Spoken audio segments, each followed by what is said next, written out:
Разом з вами ми хочемо забезпечити їм найкращий догляд. Брід.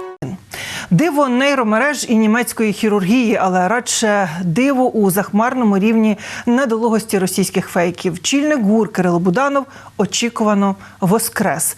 І одразу в марафоні єдиних новин повідомив невтішні відомості щодо ризиків вибуху на Запорізькій АЕС. Чи є зв'язок між першим застосуванням українського ударного дрона з дальністю польоту на 1000 кілометрів і вибухами на військових підприємствах десь під Тамбовом? Який план у ЗСУ на Запорізькому напрямку? Чому не варто очікувати легкої прогулянки від українського контрнаступу? Дивіться хроніку 482-го дня великого вторгнення Росії у матеріалі Олексія Пасака. Світ не особливо різко відреагував на підрив Каховської ГЕС. Але наскільки глибоким буде міжнародне занепокоєння, якщо наступною техногенною катастрофою стане підрив чи аварія на Запорізькій атомній електростанції? Українська розвідка має аргументи. Чому такий невтішний прогноз, не порожні заяви? На жаль, станом на зараз насправді певна загроза існує. Ще раз кажу, певна. Знищивши греблю, вони зруйнували нормальний доступ води до охолоджувачів, які працюють на Запорізькій атомній електростанції. Це перше.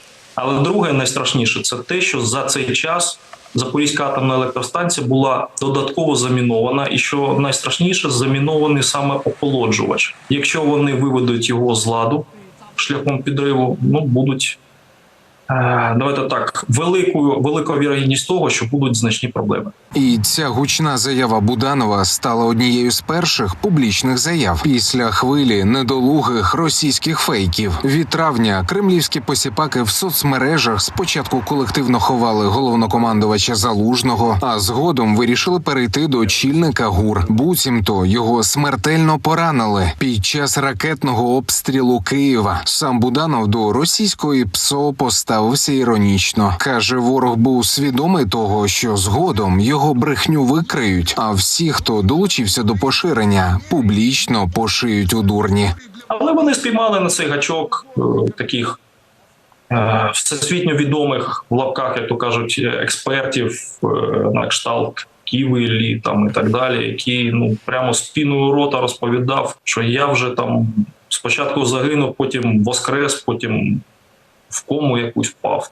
Нехай люди бавляться, чому би і ні. Є підозра, що незабаром ворогу доведеться бавитися з наслідками вибухів та масштабних пожеж на власній території. В Укроборонпромі повідомили, що український ударний дрон, який здатний вражати цілі на дистанції до 1000 кілометрів, не просто пройшов успішні випробування, а вже й безпосереднє застосування. Дивний збіг обставин. Саме у цей час московити заявили про загадковий вибух на Тамбовському пороховому заводі, що в місті Котовськ. Невелика деталь. На найбільшому підприємстві Росії, яке виготовляє порох, зокрема і для артилерійських снарядів. Офіційно росіяни підтверджують і загиблих, і кілька десятків поранених. Відчайдушно запевняють, що це не теракт. Що ж, Україну влаштовує і така демілітаризація. А поки загадкові вибухи та пожежі вирують у російському тилу, тамтешній міністр нападу Шойгу вже б'є на сполох. Пророкує гаряче літо у Криму із штормовою погодою та американськими хаймарс-гостинцями.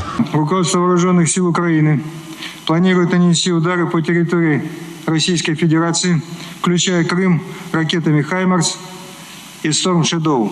Применение этих ракет вне зоны проведения специальной военной операции повлечет незамедлительные удары по центру принятия решений на территории Украины. Для того, щоб перелічити останні погрози російського міністерства нападу, потрібен окремий матеріал. Від порожніх заяв краще зосередитися на полі бою, як це роблять Збройні сили України. Гаряче і на сході, і на півдні, наголошують в українському Міноборони. На Лиманському та Куп'янському напрямках ворог намагається атакувати. Триває запекле протистояння. Бої відбуваються і на Таврійському напрямку. За добу ворог втратив понад 5 рот вбитими і пораненими. Згідно з повідомленнями військових телеграм-каналів, під нещодавно визволеними П'ятихатками Росія намагалася контратакувати. 128-ма гірсько-штурмова бригада спалила вщент ворожу броню поблизу Жереб'янок.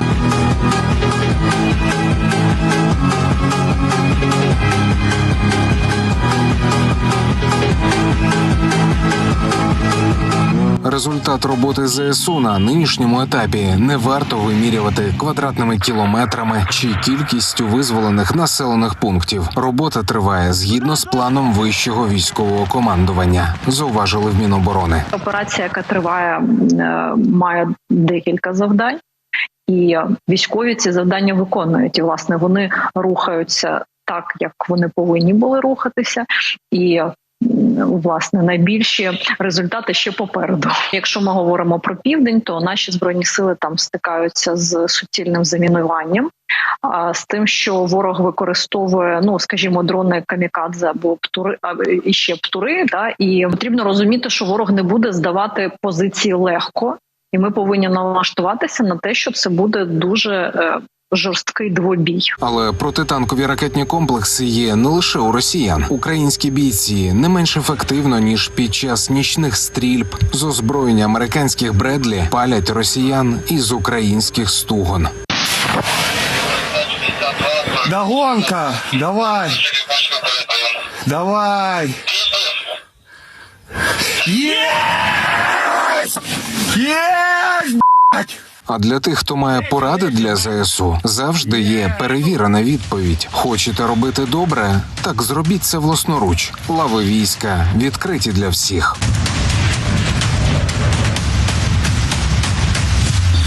Краща робота у світі. Ліс, природа, пташки, свіже повітря. Олексій Пасак, 5 канал.